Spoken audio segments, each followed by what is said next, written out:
মঞ্চে আসীন আছেন আমাদের পার্টি এবং বামফ্রন্টের শরিক আরএসপির নেতৃবৃন্দ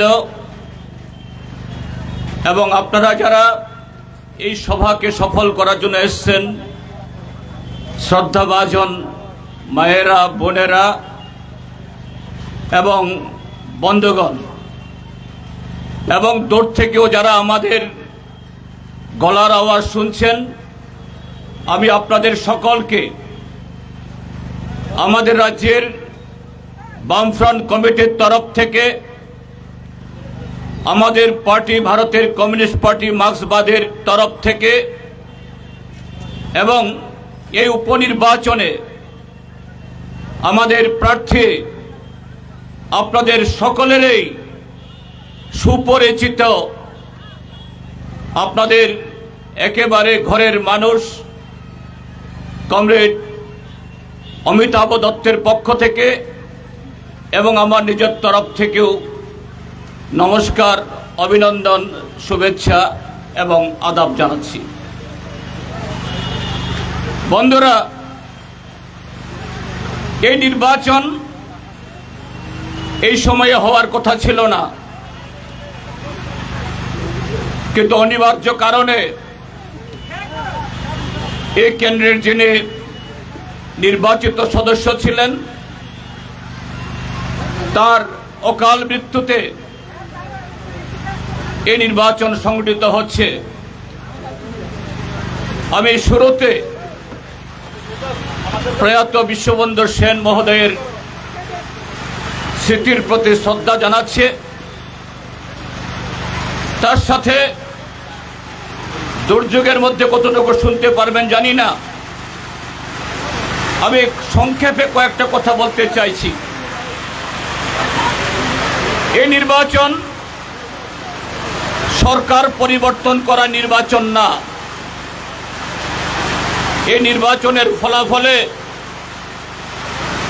সরকার নির্বাচন হবে না, বাতিল হবে না, নতুন সরকার তৈরি হবে না, কিন্তু তারপরও মাত্র একটা কেন্দ্রের উপনির্বাচন হলেও সারা দেশের সাথে আমাদের ত্রিপুরাজ্যের মধ্যে গত 8 বছর সবকা সাথ, সবকা বিকাশ, সবকা বিশ্বাসের নামে যে দুঃশাসন চলছে, যে জনদুর্ভোগ চলছে, ত্রিপুরাজ্যের শাসক দলের ঘাড় যেভাবে মোটা হয়েছে, অহংকারে পরিণত হয়েছে, এই মোটা ঘাড়কে ব্যাকা করার, তাদের অহংকারকে দমন করার শক্তি যোগাবে এই নির্বাচনে ধর্মনগর বিধানসভা কেন্দ্রের সচেতন নির্বাচক মণ্ডলীর তাদের মূল্যবান ভোটের দ্বারা। এখানে আমার আগের বক্তাগণ এই ধর্মনগর মহকুমা, ধর্মনগর বিধানসভা কেন্দ্র এবং আমাদের রাজ্যের গত 8 বছরের অভিজ্ঞতা কিছু তুলে ধরেছেন। গত 8 বছর আগে 2018 সালের নির্বাচনে কি প্রতিশ্রুতি দিয়ে ত্রিপুরাজ্যের মধ্যে এই বিজেপি আইপিএফ এর জোট, পরবর্তী সময়েতে ত্রিপুরা মথা এই 3 পার্টির জোট এসেছিল, নিশ্চয়ই মনে করিয়ে দেওয়ার কোনো প্রয়োজন নেই। শুধু আকাশের চাঁদ পেরে দেওয়া ছাড়া মঙ্গল লোকে গিয়ে নতুন করে নগর তৈরি করে সেখানে বাসস্থান গড়ে দেওয়া ছাড়া এই পৃথিবীর সভ্যতার সমস্ত বৈভব দিয়ে এই ত্রিপুরাজ্যকে সাজানো হবে, 25 বছরের বামপন্থী ফ্রন্ট সরকারের সময়েতে উগ্রবাদ, সাম্প্রদায়িকতা, কেন্দ্রীয় সরকারের বিমাতৃসুলভ আচরণ এবং সমস্ত সীমাবদ্ধতার মধ্য দিয়েও আমরা যে সকল অর্জন করেছিলাম, অর্থ, সামাজিক, সাংস্কৃতিক, পরিকাঠামো, সমস্ত দিক থেকে যে ত্রিপুরাজ্য, এই ত্রিপুরাজ্যের মধ্যে বামপন্থী সরকার কায়েম হওয়ার আগে ত্রিপুরাজ্যের বাইরের লোক ত্রিপুরা থেকে কেউ এসছেন বললে পরে ত্রিপুরা কোথায় জিজ্ঞেস করতেন।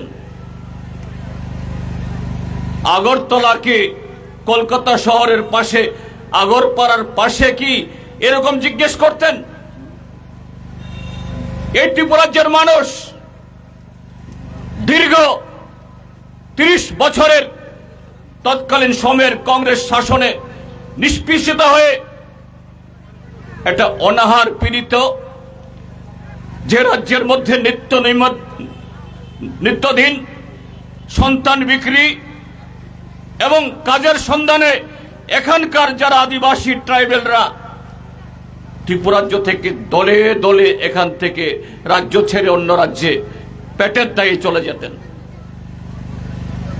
সে রাজ্য শুধু 25 বছর না, তার আগে 10 বছর এই সমস্ত প্রতিবন্ধকতা, সমস্ত বাধা মারিয়ে ভারতবর্ষের আর্থ সামাজিক মানচিত্রে কি কংগ্রেস জমানার প্ল্যানিং কমিশন বা মোদি জমানার নীতি আয়োগ রাজনৈতিক দিক থেকে, মতাদর্শগত দিক থেকে, রাজনৈতিক কর্মসূচিগত দিক থেকে আমরা তাদের বিপরীত মেরোতে হলো এই ত্রিপুরাজ্যের নাম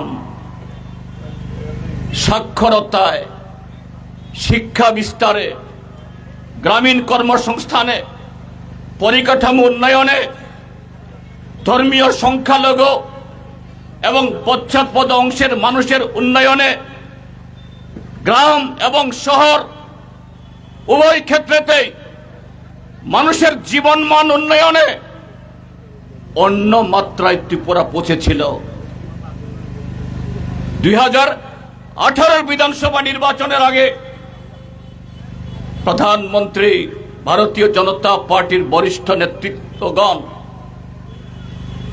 কি নরেন্দ্র মোদী প্রধানমন্ত্রী, কি তখন তাদের সভাপতি অমিত শাহ বা অন্য রাজ্য থেকে যে সমস্ত নেতৃবর্গ তারা এসেছিলেন, তারা অস্বীকার করতে পারেননি, তারা এটা বলতে পারেননি বামফ্রন্ট সরকার কুছ नहीं किया। তারা উল্টে বলেছিলেন वामपंथी फ्रंट सरकार 25 साल में जितना किया है हम 5 साल में उससे डबल करेंगे। पहला साल में हम त्रिपुरा को ऐसा मार्ग पर ले जाएंगे, अर्थात এই ত্রিপুরা যে কর্মসংস্থান, পরিকাঠামো উন্নয়ন, শিক্ষক কর্মচারীর বেতন, শিক্ষা, স্বাস্থ্য, কৃষি সব দিক থেকে দ্বিগুণ, তিনগুণ, চারগুণ হবে। একই সাথে পাহাড়ের সরলমতি মানুষদেরকে তাদেরকে বিভ্রান্ত করে তাদেরকে ওয়াদা করা হয়েছিল যদি একবার ভারতীয় জনতা পার্টিকে সরকার তৈরি করার জন্য সুযোগ দেওয়া যায়, সুযোগ দেয়া হয়, 6 মাসের মধ্যে এডিসি এলাকার সীমানা দিয়ে এটাকে কেন্দ্র করে ত্রিপুরালেন করা হবে। ত্রিপুরালেন মানে নতুন রাজ্য হলে পরে আলাদা সাধারণ প্রশাসন, আলাদা পুলিশ প্রশাসন, সবকিছু নতুন করে করতে হবে, হাজার হাজার চাকরি, ত্রিপুরালেন, গ্রেটার ত্রিপুরালেন, অন্য কিছু দেওয়ার সেরকম তাৎক্ষণিক কোনো হাতছানি দিতে না পারলেও নতুন প্রজন্মের যুবকদের তাদের আকৃষ্ট করার জন্য, তাদেরকে বগল দাবা করার জন্য নতুন রাজ্য হলে পরে একদিনের জন্য বেকার থাকতে হবে না। কিন্তু বন্ধুরা, আমরা কি দেখেছি, কি প্রত্যক্ষ করেছে? গত 8 বছর তাদের স্লোগানের, প্রত্যেকটা স্লোগানের বিপরীত বলেছে সবকা সাথ। ভারতের কমিউনিস্ট পার্টি, মার্ক্সবাদীর পার্টি অফিস 12-13 বার আক্রান্ত হয়। সবকা সাথ মানেটা কি? ভারতের সংবিধান, ভারতীয় গণতন্ত্র তারা বড়াই করে বলে পৃথিবীর বৃহত্তম গণতন্ত্র। গণতন্ত্রের অর্থ কি? শুধু ভোট করা? গণতন্ত্রের অর্থ হলো বহুত্ববাদ। সেই দেশে, সে রাজ্যে প্রত্যেকটা নাগরিক তারা যে কোনো দল করবে, যে কোনো মতের মতাবলম্বী হবে, যে কোনো চিহ্নে ভোট দেবে। আমাদের গণতন্ত্রে ভোট না দেওয়া নোটা, এটা অধিকার। আমাদের গণতন্ত্রে, আমাদের সংবিধানে এটা সেদিন নরেন্দ্র মোদী প্রধানমন্ত্রী হওয়ার পর নয়, বরঞ্চ এই নরেন্দ্র মোদীরা, আরএসএস, বিজেপি, তারা এই সংবিধান তৈরিতে বাধা সৃষ্টি করেছিল। 1950 সালে ডক্টর আম্বেদকরের নেতৃত্বে যখন সংবিধান রচনা হয়, সেদিন থেকে লেখা হয়েছিল ধর্মনিরপেক্ষতা। এই দেশে প্রত্যেকটা নাগরিক, তার সংখ্যা কত বড় কত ছোট, এটা ধর্তব্যের বিষয় হবে না। তারা মন্দিরে যাবে, মসজিদে যাবে, গুরুদ্বারাতে যাবে, গির্জায় যাবে। আবার কেউ যদি চায় যে না, আমি কোনো ধর্মকে বিশ্বাস করব না, সবার সাথে একসাথে থাকবো, এটা অধিকার। গত 8 বছর একটা দিনের জন্য, একদিনের জন্য কি ধর্মনগর, কি পানিসাগর, কি আগরতলা শহর, আমাদের রাজধানী উদয়পুর, আমাদের ধর্মীয় সংখ্যালঘুরা তারা তাদের ধর্মীয় উৎসব উদযাপনে, সেদিনও ঈদ গেল, তারা নির্ভয়ে, নিঃসংশয়ে, আর অন্যান্য ধর্মাবলম্বীরাও তারা প্রতিপালন করতে পেরেছে কি?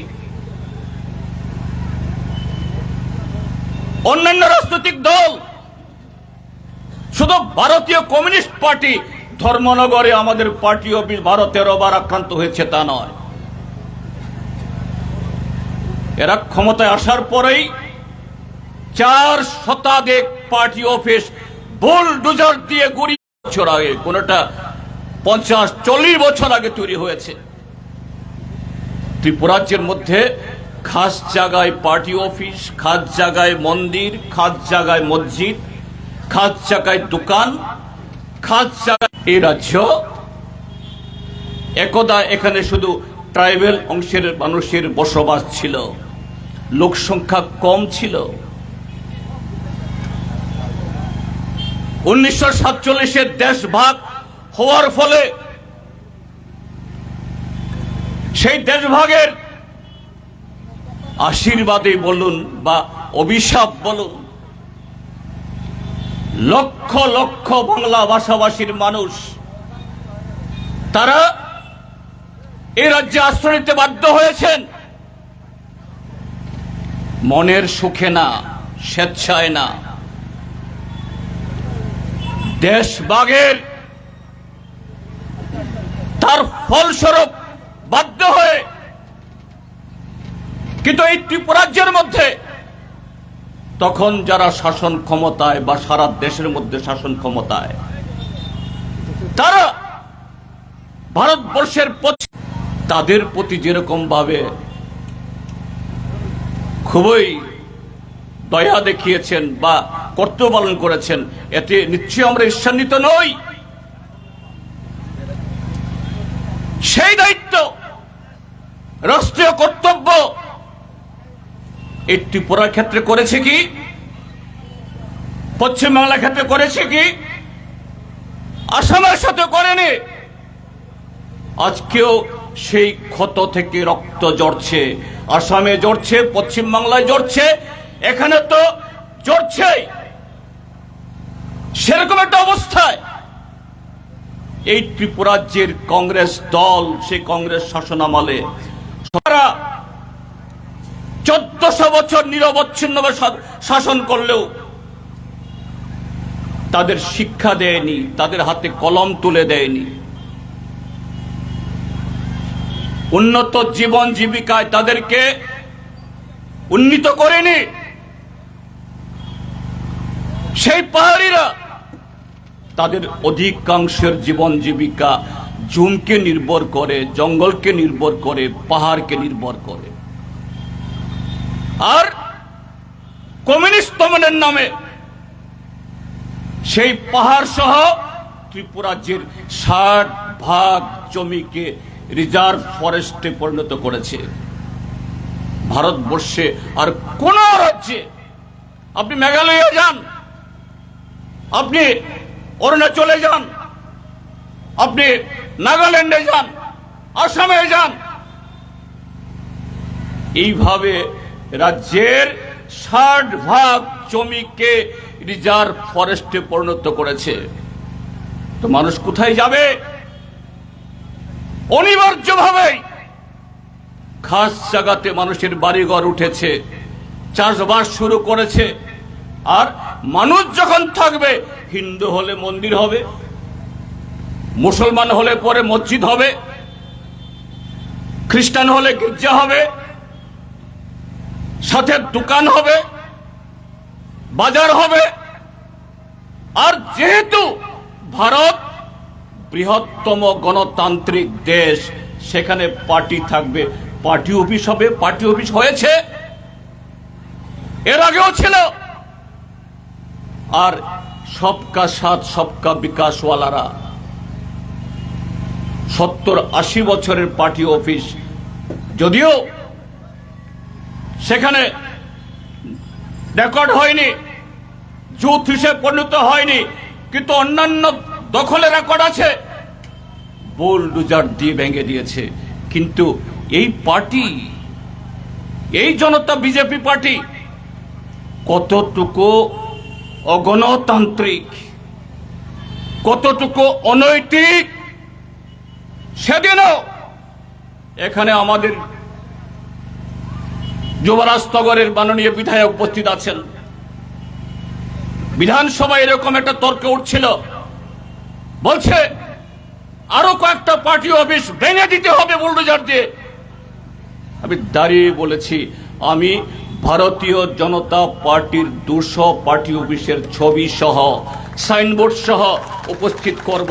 হিম্মত থাকলে 1 ইঞ্চি তোমাদের সে বুলডোজার নিয়ে আসো।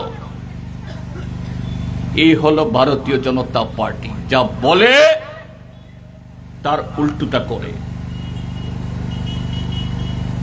বিকাশের কথা বলছে, সবকা সাথ তো না, সবকা বিশ্বাস তো না, বিকাশের কথা বলছে।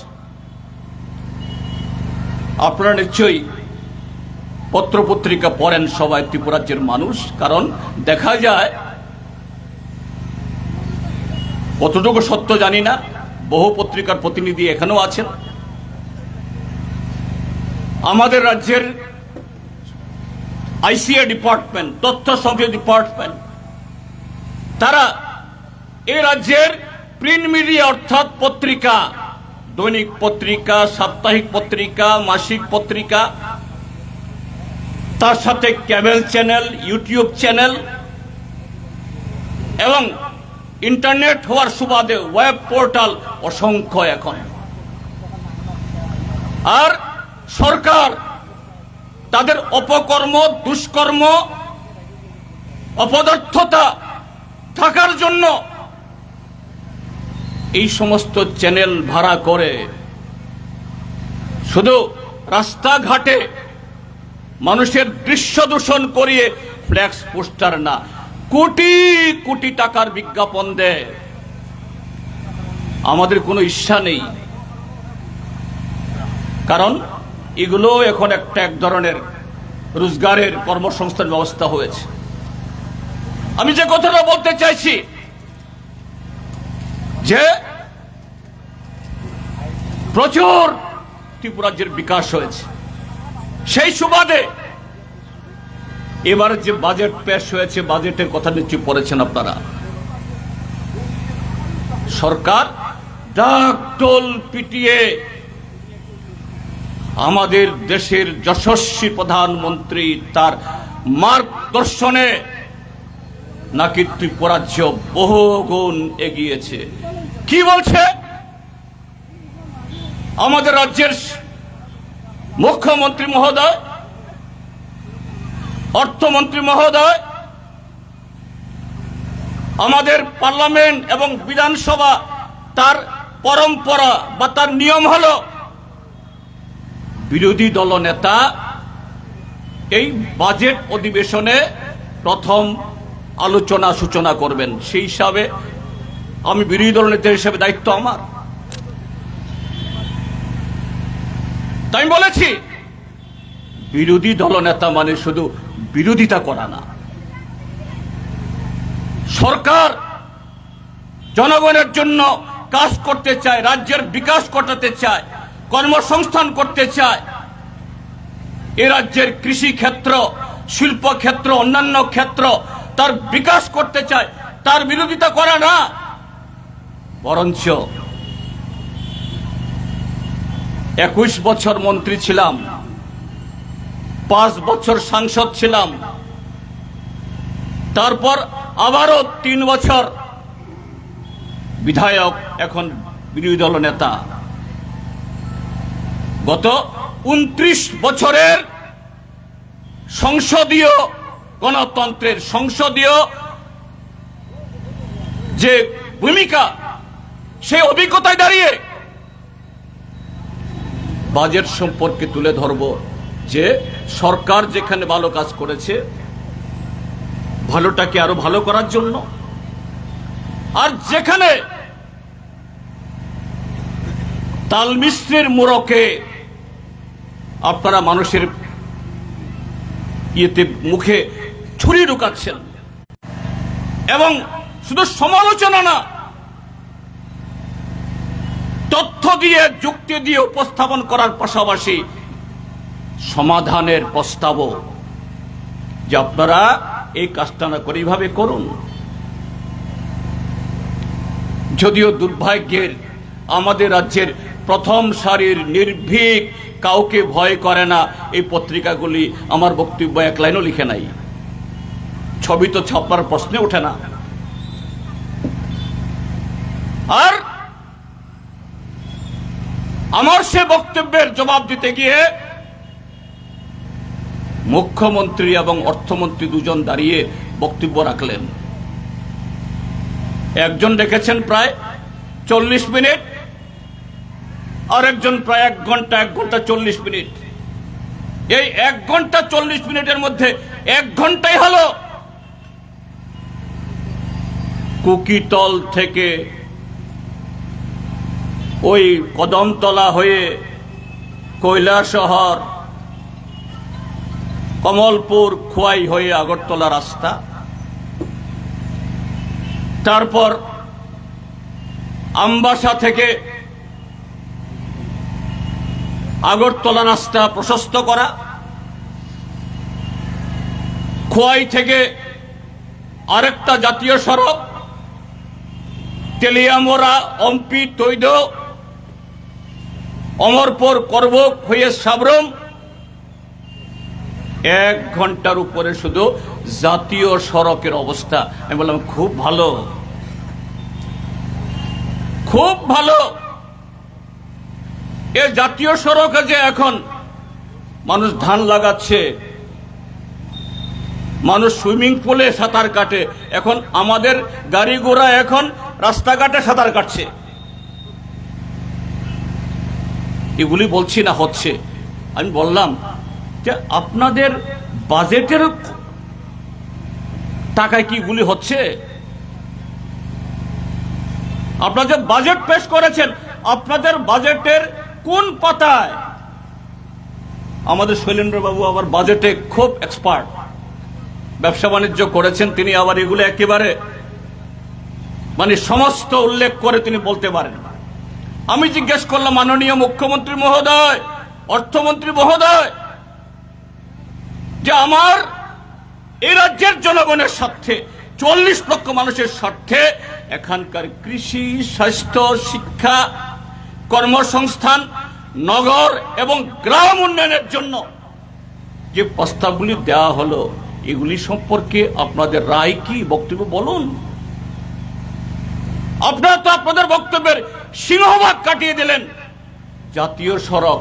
বলুন তো, এই জাতীয় সড়ক বলে ত্রিপুরাজ্যে মঞ্জুরি হওয়ার জন্য আপনাদের ভূমিকা কি ছিল? কি ছিল? আমাদের বামফ্রন্ট সরকার যখন ছিল, আমাদের ছাত্ররা, যুবরা, কৃষকরা, শ্রমিকরা তারা লড়াই করেছে রেলের জন্য, বিকল্প জাতীয় সড়কের জন্য। আমরা পার্লামেন্টে দাঁড়িয়ে ত্রিপুরাজ্যের এমপিরা আমরা চিৎকার করেছে, তার সুবাদে সাবরুম পর্যন্ত রেল এসছে, একাধিক জাতীয় সড়ক স্যাংশন হয়েছে। হ্যাঁ, ভালো কথা, আপনাদের সময়ে এসে কাজ শুরু হয়েছে, ভালো। কিন্তু যারা কাজ করছে এদেরকেও দেখে রাখতে পারছেন না।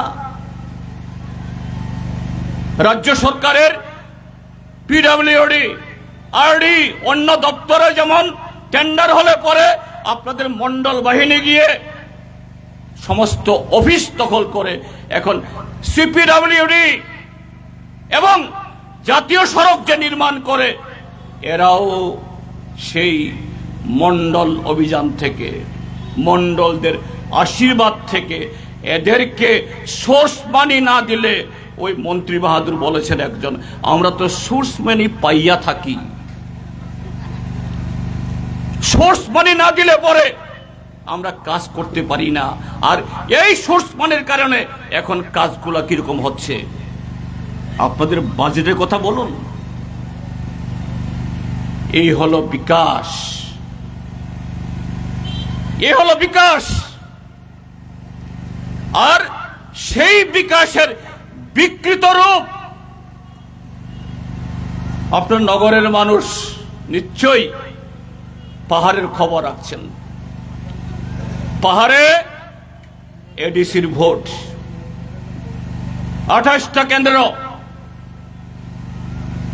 ভোটার 9 লক্ষ, কিন্তু ত্রিপুরা যে 3 ভাগের 2 ভাগ জুড়ে এই নির্বাচন হচ্ছে, সেখানেও গণতন্ত্রের পরীক্ষা হচ্ছে, লড়াই হচ্ছে। এবারে নির্বাচন পাহাড়ে একটা অত্যন্ত গুরুত্বপূর্ণ এবং চমকপ্রদ জায়গায় এসে দাঁড়িয়েছে। সেটা কি? রাজ্য সরকারে ভারতীয় জনতা পার্টি, ত্রিপুরামথা, আইপিএফটির জোট। বিধানসভা অধিবেশন আমরা দেখেছি, এই পাহাড়ের বুটকে কেন্দ্র করে গতকালও এক বিধায়ক আর এক এডিসির এক্সিকিউটিভ মেম্বারের গাড়ি চুরমার হয়েছে। মাথা ফেটেছে। তার আগে রাত্রে আরেক মন্ত্রী এবং তার জামাই একই অবস্থা হয়েছে। না, আমরা এতে খুশি।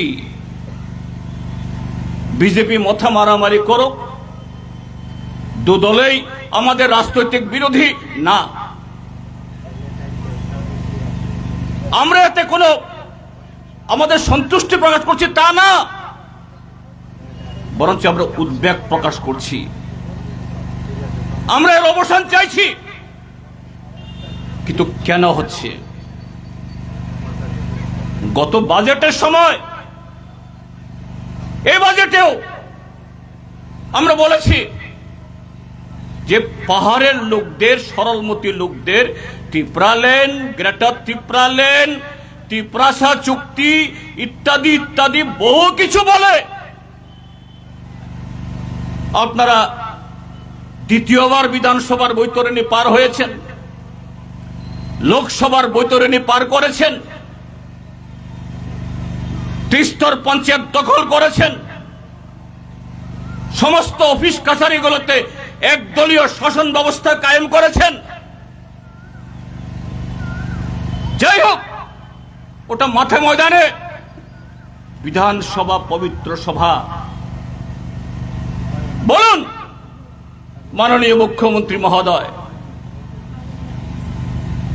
এডিসি এলাকায় উন্নয়নের নামে, গ্রেটার ত্রিপুরা লেন গঠনের নামে দিল্লিতে আপনারা খুব একেবারে বহু প্রচার করে, গোটা করে অমিত শাহর ঘরে বসে যে আপনারা চুক্তি করেছেন 6 মাসের মধ্যে হবে, কি অবস্থা!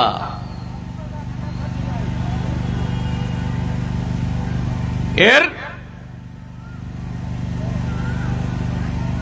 কি রূপ, কখন হবে? 6 মাস তো পেরিয়ে গেল, 24 মাস হয়ে গেল। ভারতীয় জনতা পার্টির তরফ থেকে ডক্টর মানিক সাহা বা রতনলাল নাথের তরফ থেকে কোনো জবাব আসবে না তো আমরা জানি। 13 জন যে বিধায়ক এবং মন্ত্রী ত্রিপুরা মথা, এদের উদ্দেশ্য করে আমরা বলেছি আজকে এডিসি এলাকাতে 1600 স্কুলের মধ্যে 800 স্কুলে পর্যাপ্ত শিক্ষক নেই। তার মধ্যে 345টাতে মাত্র একজন শিক্ষক গত 5 বছর ধরে। 3 শতাধিক এডিসি কর্মচারী এরা অবসরে গেছে, কারো কারো 2 বছর হয়ে গেছে, এখনো পেনশন গ্র্যাচুইটি পায় না। কি হাল তাদের? তার সাথে কি এডিসি এলাকার কি নন এডিসি এলাকার 10,323-এর তাদের জীবন তো খেয়েছে, তার সাথে 30 সহস্রাধিক fixed pay, scheme worker, part time, contractual, ওই সর্বশিক্ষা অভিযান, রেগা, জাতীয় স্বাস্থ্য মিশন সহ। তোমরা বলছো ডাবল ইঞ্জিনের সরকার, টাকার কোনো অভাব হবে না, মোদিজির আশীর্বাদ আছে। কি আপনাদের বক্তব্য? ত্রিপুরা মথার নেতারা একটা শব্দ তাদের মুখে নেই। রাজ্য সরকারের জোট, আর সেই জোটের 3টা দলের বিজেপি দল তো প্রকাশ্যে বলছে মাইকে দাঁড়িয়ে এক মন্ত্রী 28টার মধ্যে 30টা সিট দখল করবে। ত্রিপুরা মথা 28টার মধ্যে 28টাই নেবে। আইপিএফটি কম যাবে কেন? তারাও 24টা আসনে প্রার্থী দিয়েছে। 28টা সিটে তাদের এই 80 জন প্রার্থী। নির্বাচন ঘোষণা হওয়ার আগে 4 মাস উপজাতি জনপদগুলোতে এরা একজন আরেকজনের মাথা ফাটিয়েছে, পার্টি অফিস পুড়েছে, বাড়ি ঘর ভেঙেছে, গোলাগুলি হয়েছে, বোমা ছুড়াছুড়ি হয়েছে।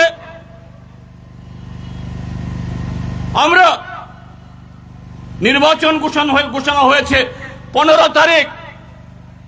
এই উপনির্বাচনের প্রার্থী সহ কমরেড অমিতাভ দত্তের নামের পাশাপাশি 28 জন আমাদের প্রার্থী নির্বাচন ঘোষণার 1 সপ্তাহ আগে আমরা বলে দিয়েছি আমাদের প্রার্থী হবে। কিন্তু বন্ধুরা দেখেছেন 15 তারিখ নির্বাচন ঘোষণা হলো এডিসি, তারপরে বিজ্ঞপ্তি জারি হলো। 19 তারিখ থেকে নমিনেশন পেপার ভরা শুরু হলো। 25 তারিখ শেষ দিন, 23 তারিখ অবধি বিজেপি টিপ্রা মথা অফিস থেরাও নেই, সেখানে আলু জ্বলে না। কেন? রাজ্যের মাঠে ময়দানে নিরীহ কাঞ্চনপুর, দশদা, এখানকার মারামারি তো শুধু লোক দেখানো, মানুষকে তাদের মানুষের যে দৃষ্টিকে অন্যদিকে দাবিত করা। নেতৃত্ব দিল্লিতে প্রদ্যোৎ মাণিক্য কিশোর, অমিত শাহরা 5 দিন সকাল সন্ধ্যা মিটিং, শুধু কি শেষ পর্যন্ত নমিনেশন পেপার ভরার মাত্র 1 দিন আগে আর এই দর কষাকষির ফয়সালা হলো না, আলাদা আলাদা দাঁড়াচ্ছে। কিন্তু ময়দানে এসে বিজেপি হাই হাই, টিপ্রামথা হাই হাই, মাথা ফাটাচ্ছে, গাড়ি ভাঙছে, বাড়ি ভাঙছে, মিছিল আক্রমণ করছে, হাসপাতালে যাচ্ছে।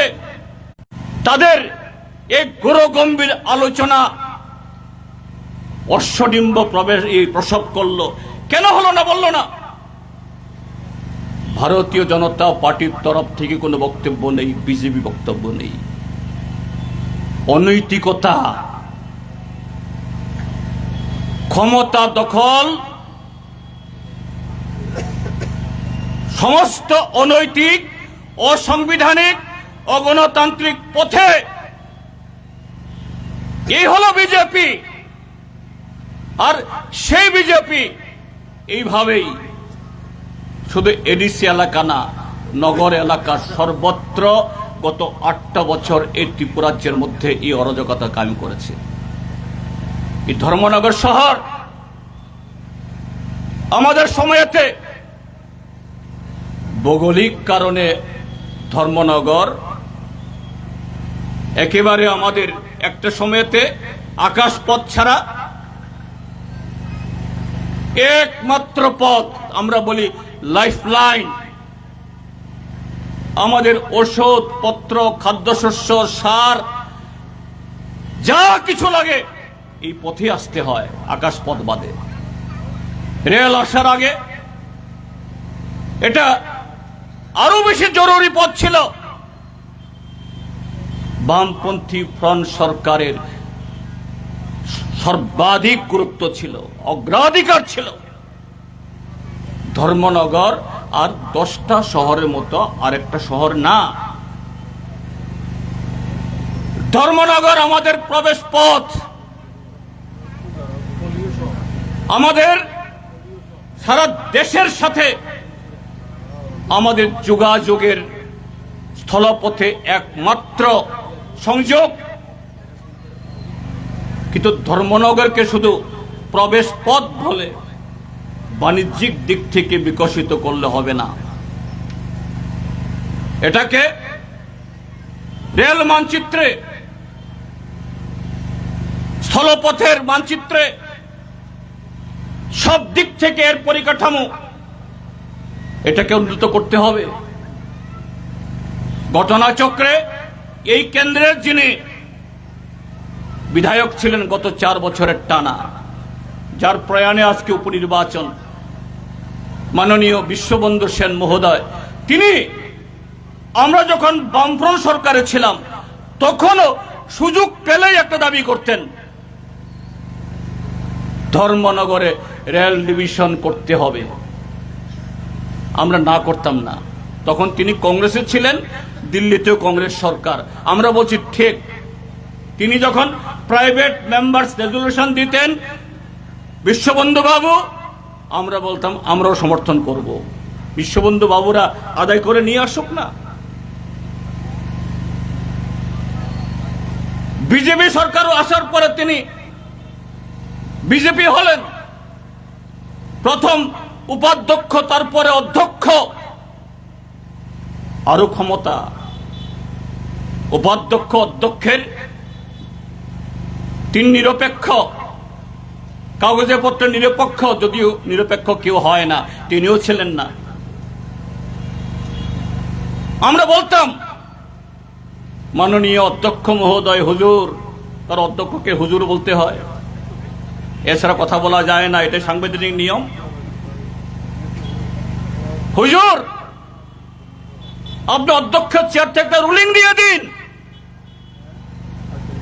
যে আপনাদের বিজেপি সরকার, তারা যেন দিল্লির সরকারের কাছ থেকে চেয়ে ধর্মনগরকে রেল ডিভিশন করে। যদিও কারো কারো মত ছিল আগরতলা শহর, আগরতলা থেকে বাংলাদেশে যখন আওয়ামী লীগের সরকার ছিল তাদের সাথে আমাদের দোস্তি বন্ধুত্ব সম্পর্ক ভালো ছিল। আখাউড়া দিয়ে একটা লাইনও সম্প্রসারিত হয়েছে, আগরতলাই হবে। কিন্তু আমরা কৌশলগতভাবে বলেছি যেহেতু বিজেপি সরকার, তারা বলে ডাবল ইঞ্জিনের সরকার, যে কোনো নাকি টেলিফোন দ্বারাই স্যাংশন করিয়ে আনতে পারে, আনুক না। হয়েছে কি গত 8 বছরে ভারতীয় জনতা পার্টি, আমার মনে হয় মাননীয় বিশ্ববন্ধু সেনের তরফ থেকেও আমরা কোনো আওয়াজ শুনিনি। শুধু ভোট চাইবার জন্য, মানুষের অন্ধ সমর্থন জোগাড় করার জন্য এরা একটা প্রশ্ন তুলে দেয়, দাবি তুলে দেয়, আর বাস্তবে যখন এদের কাছে কোনো ক্ষমতা হয় সেই ক্ষমতার সদ্ব্যবহার তারা করে না।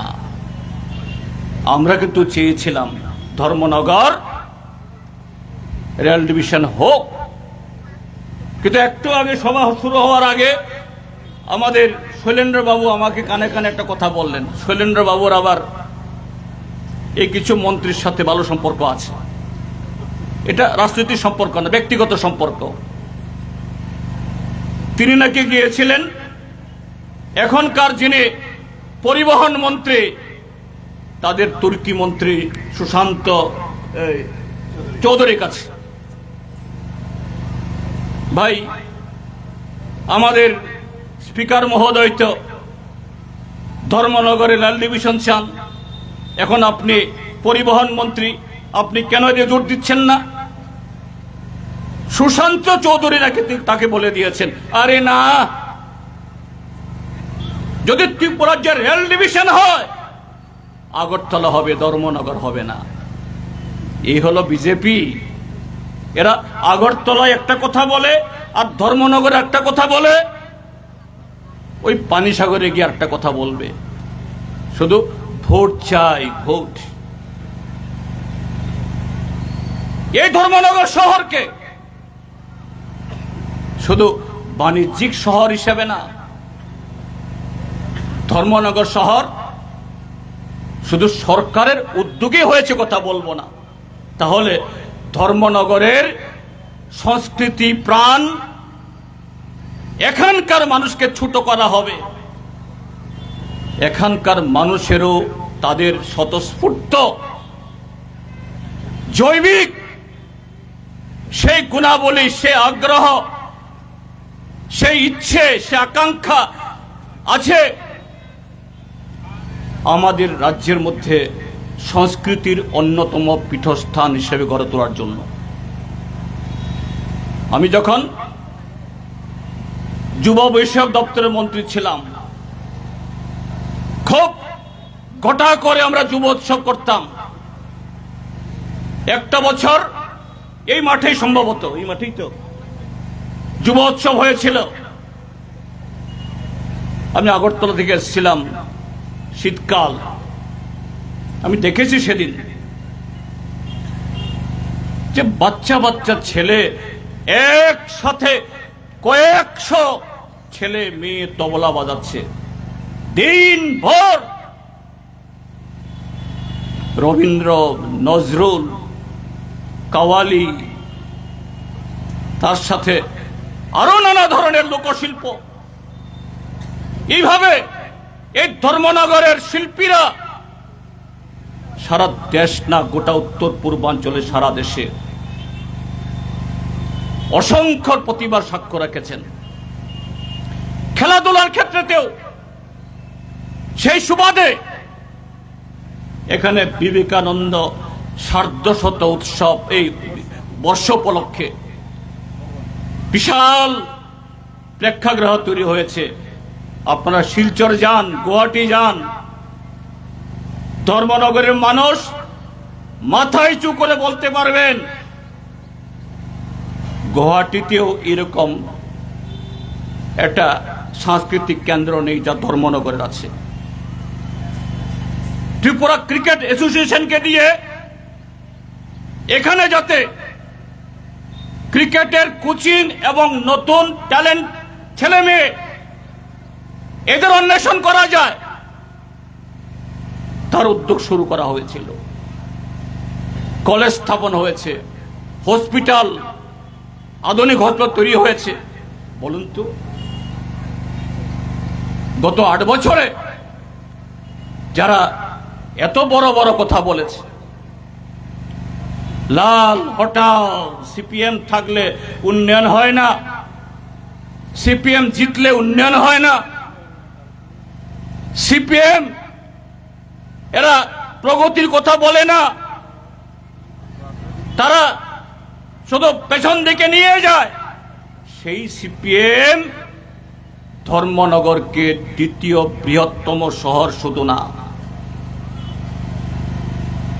রাজ্যের দ্বিতীয় বাণিজ্যিক শহর, দ্বিতীয় বৃহত্তম শহর, সাংস্কৃতিক, শিক্ষা এবং স্বাস্থ্যের কেন্দ্র, এখানে পলিটেকনিক থেকে শুরু করে আরো বহু কাঠামো শুরু করেছে। গত 8 বছরে নতুন কি হয়েছে, কি এসছে? হয়তো বলতে পারেন, হ্যাঁ এসছে তো একটা, কি এসছে? আর্যভট্ট ন্যাশনাল না, ইন্টারন্যাশনাল ইউনিভার্সিটি, একটা ইন্টারন্যাশনাল একটা ফক্কর কোম্পানি। পয়সা দিয়ে সার্টিফিকেট বিক্রি করে, ডিগ্রি বিক্রি করে, পিএইচডি বিক্রি করে। একটা ছোট্ট গল্প বলবো, সময় যদিও কম। বিহারে নাকি একটা সময়তে এক স্বামী স্ত্রী, খুব শখ, স্বামীর আলাদা ইনকাম ছিল, স্ত্রী একটা গুড়া পালতো, স্ত্রীকে দিয়ে এই বিহারে এরকম অনেক ইউনিভার্সিটি বলছে আমাদের গাধার জন্য একটা গুড়া পালতো, গুড়ার জন্য একটা পিএইচডি ডিগ্রি নিয়ে আসো। পয়সা দিয়ে গুড়ার জন্য একটা ডক্টরেট নিয়ে আসলো। আর ফাটকা ব্যবসা হলে সেই ব্যবসা, এখন যেমন মদের ব্যবসা, নেশার ব্যবসা, কোন দিন কোটি টাকার মালিক একেবারে ফকির হয়ে যাবে তো কোনো গ্যারান্টি নেই। বর্ডারে চিনি পাচার টাচার করে তাদের এরকমই। এইভাবে স্বামী বেচারার ইনকাম চলে গেল, কিছু খাওয়ার নেই। স্ত্রী বলছে কিছু একটা করো, স্বামী বলছে আমার তো কোনো ডিগ্রি নাই। আর তুমি গুড়ার জন্য যে পিএইচডি নিয়ে এসছো, এখানে যাও। সে গেছে, সেখানে গিয়ে বলে আমরা গোড়াকে আমরা ডিগ্রি দিই, গাদাকে ডিগ্রি দিই না। আজকে এই ভারতীয় জনতা পার্টিও ত্রিপুরা যে এরকম বইফোর, অজানা, অনামে অন্য রাজ্যের মধ্যে কোচিং করায়, ভর্তি টর্তিতে সাহায্য করে, কাউন্সিলিং করে, এই সমস্ত সংস্থাগুলো থেকে লক্ষ লক্ষ কোটি কোটি টাকা খেয়ে আর্যবর্ত ইন্টারন্যাশনাল ইউনিভার্সিটি, ধনন্তরী ইউনিভার্সিটি, আরেকটা ইউনিভার্সিটি করেছে শুধু ইন্টারন্যাশনাল ইউনিভার্সিটি। আরে ইন্টারন্যাশনাল তো একটা ন্যাশনাল থাকবে, বুঝে না, এটা ইন্টারন্যাশনাল। কি হচ্ছে, কোথায় নিয়ে যাচ্ছে? দেশটাকে রসাতলে অন্ধভক্ত তৈরি করা। ভারতবর্ষের মধ্যে শুধু একজন লোকে কথা বলবে মন কি বাত, মাসের শেষ শনিবার না রবিবার জানি মন কি বাত বললে, আর সারা দেশের মানুষ টিভির সামনে ইচ্ছাই হোক বা অনিচ্ছায় একেবারে ঘাট ধরে বসিয়ে দেবে, মন কি বাত শুনতে হবে। কৃষকের মনের বাত, বেকারের মন কি বাত, যুবকের মন কি বাত, মাদের বোনেদের মন কি বাত, শহরের মানুষ পরিশ্রুত জল পায় না তাদের মন কি বাত, আমাদের সাংবাদিক বন্ধুরা যারা এত খেটে তাদের মালিকদের লক্ষ লক্ষ টাকা কামাইয়ের ব্যবস্থা করে দেয়, তাদের মন কি বাত শোনার কেউ নেই। ভারতীয় জনতা পার্টি মানে অন্ধভক্ত তৈরি করতে হবে। এইভাবেই গত 8 বছর এই ধর্মনগর শহর ও সারা ত্রিপুরা রাজ্যের সাথে বাদ ছিল না। তাহলে এবারে নির্বাচনে যদি কমরেড অমিতাভ দত্তকে আমরা বিজয়ী করতে পারি, কাচি হাতোরা তারা বামপন্থী সরকার এই প্রতিনিধি যদি বিজয়ী হয়, তাহলে কি গুলো সব বন্ধ হবে? না, এত তাড়াতাড়ি বন্ধ হবে না, এত তাড়াতাড়ি 8 বছরের জঞ্জাল সাফ হবে না, এই ক্যান্সার মুক্ত হবে না ত্রিপুরা। কিন্তু সরকারের যে ঘাড় মোটা হয়েছে, এই ঘাড় নরম করা যাবে। যে গমন্ড হয়েছে, গমন্ড, এই গমন্ডি ভাঙবে, এই অহংকার ভাঙবে। এতে শুধু আমরা বামপন্থীরা শুধু লাভবান হব না, এতে শুধু সিপিআইএম লাভবান হবে না। আমি ভারতীয় জনতা পার্টির যারা সমর্থক, আপনারা যদি আমাদেরকে ভোট নাও দিতে পারেন, নাও দেন, এটা আপনার ইচ্ছে, আমরা জোর করতে পারি না, কিন্তু বলবো ভারতীয় জনতা পার্টিকে এই নির্বাচনে, উপনির্বাচনে পরাজিত করা মানে হলো শুধু সিপিআইএম এর লোক তারা গণতন্ত্রের স্বাদ পাবে, সংবিধানের স্বাদ পাবে, শান্তি উন্নয়নের পথ দেখবে, তাদের অধিকারে কথা বলতে পারবে, তারা না। আমি বলবো গত 8 বছরে এই ধর্মনগর শহরে বিজেপির মধ্যেও কটা পরিবার উপকৃত, কটা পরিবার, হাতে গোনা কয়েকটা পরিবার। আমি নাম বলবো না, নাম বলার চেষ্টাও করব না, বলতে চেষ্টা করলে আমি পারবো না, কারণ আমি ধর্মনগরের মানুষ নই। কারণ অল্প কয়েকজন লোক, তারা পিডব্লিউডি হোক, সিপিডব্লিউডি হোক, ওই বিএস এর নাম দিয়ে সিন্ডিকেটে হোক, ওই কদমতলা কুর্তি ব্লকেই হোক, ওই শিক্ষা দপ্তরে হোক, বা জেলা শাসক অফিসে, সর্বত্র এরাই ছড়ি গুড়িয়েছে। আর আপনাকে দিয়ে যাও সিপিএম এর অফিসে আগুন লাগাও, সমন্বয় কমিটির অফিসে তালা মারো, কর্মচারীর ঠ্যাং ভাঙো, ব্যবসায় লুট করো।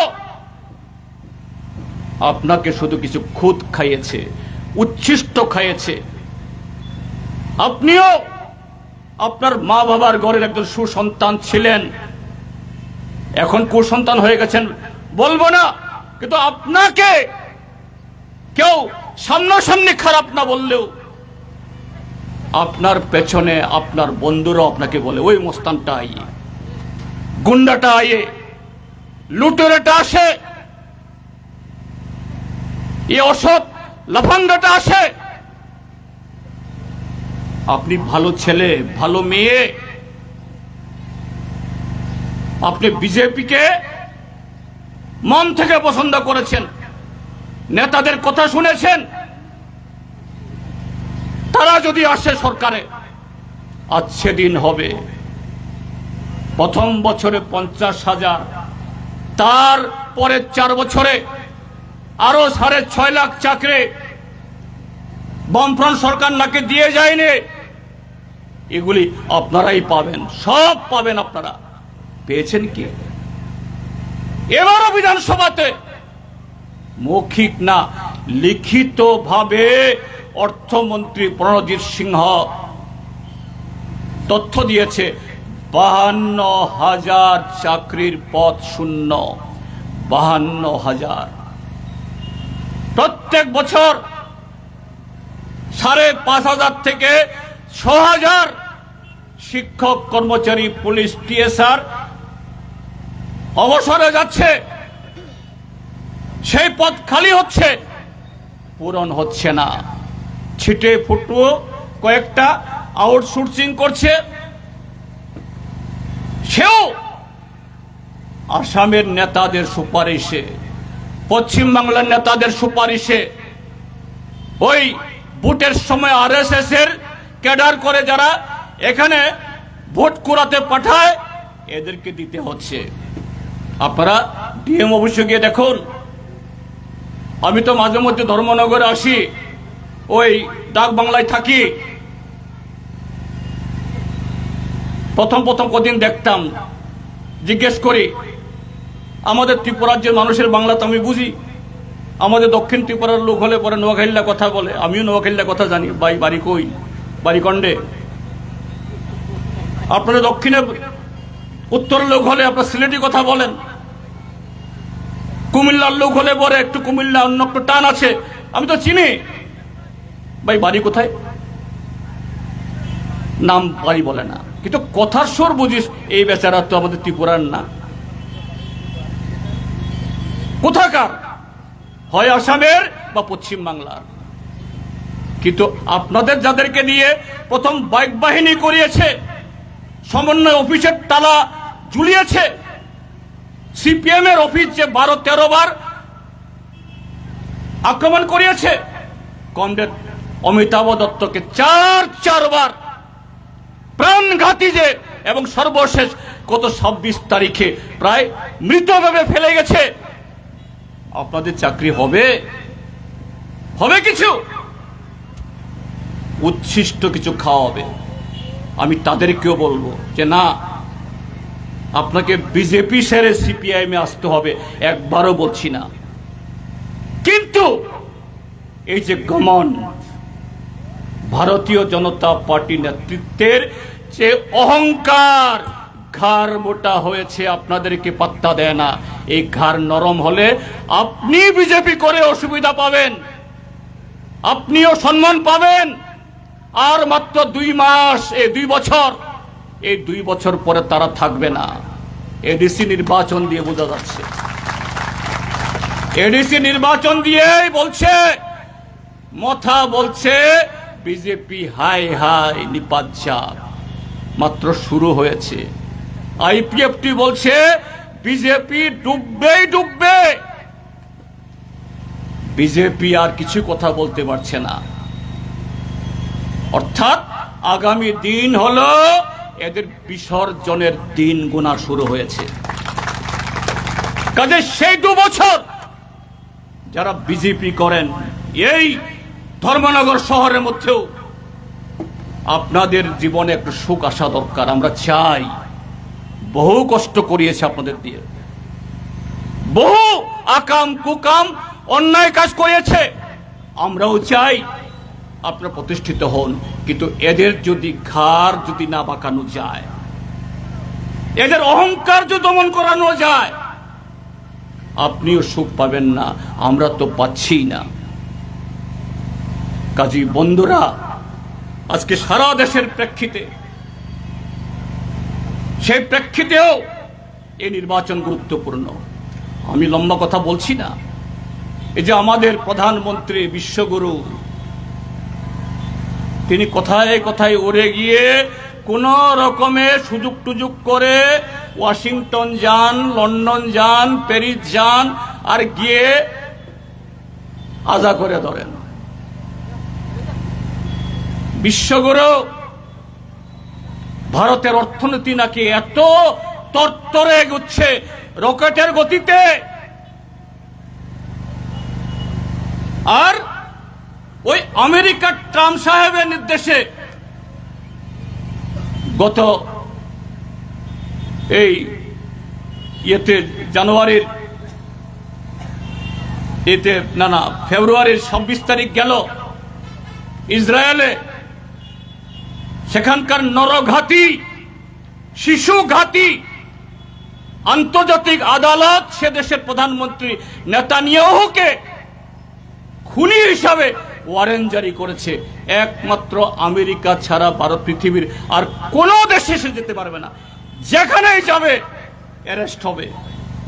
আর এই বিশ্বগুরু গিয়ে তাকে গিয়ে কোলাকুলি করছে, ঘাড় ধরে পাঠিয়েছে তাকে, ট্রাম্প যাও, তাকে গিয়ে বলো যুদ্ধ শুরু করতে ইরানের সাথে, যে ইরান আমাদের হাজার হাজার বছরের বন্ধু। এই ইরানের সাথে আমাদের অর্থনৈতিক, সামাজিক, সাংস্কৃতিক সম্পর্ক। সেই ইরানে যুদ্ধ শুরু করেছে, এখন ইরানের তেল আসে না, গ্যাসের দাম গত কদিনের মধ্যে, গতকালও আবার বেড়েছে, সিএনজি এবং পিএনজি। অপেক্ষা করুন মায়েরা, বোনেরা, আপনাদের সিলিন্ডারের দামও আবার বাড়বে। এমনিতে সিলিন্ডার পাওয়া যায় না, পেট্রোলের দাম বাড়বে, ডিজেলের দাম বাড়বে, এই বিশ্বগুরুর পাপে। কাজে এই সামগ্রিক পাপ থেকে বেরিয়ে আসার জন্য ধর্মনগরের ভোট হবে।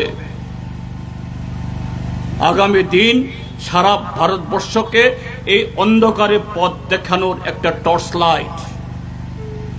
ভারতবর্ষের এই কোণে এই ছোট্ট ত্রিপুরাজ্যের মানুষ এই আরএসএস বিজেপির এই নিষ্পেষণ থেকে কিভাবে বেরিয়ে আসতে হয় এই পথ দেখাচ্ছি।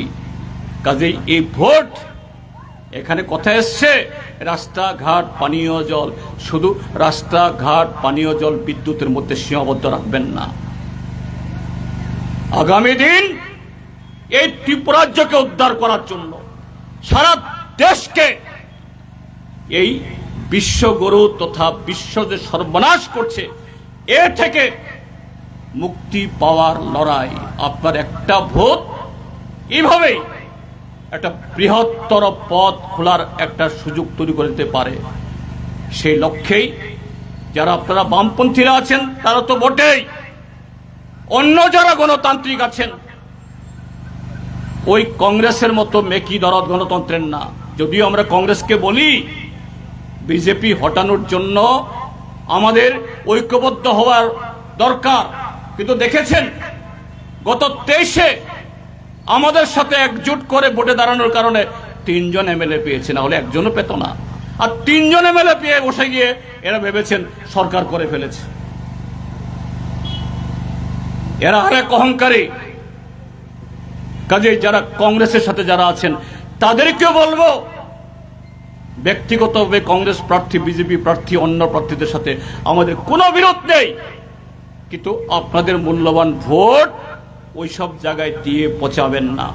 কাচি হাতরা তারকা চিহ্নে ভোট দিয়ে কমরেড অমিতাভ দত্তকে বিজয়ী করে গণতন্ত্রের কণ্ঠস্বর, অন্যায়ের বিরুদ্ধে কণ্ঠস্বর এবং উন্নয়নের পক্ষে কণ্ঠস্বরকে আরো সোচ্চার করবেন এই আহ্বান জানিয়ে আবারও সকলকে অভিনন্দন, নমস্কার এবং আদাব জ্ঞাপন করে আমার বক্তব্য শেষ করছি।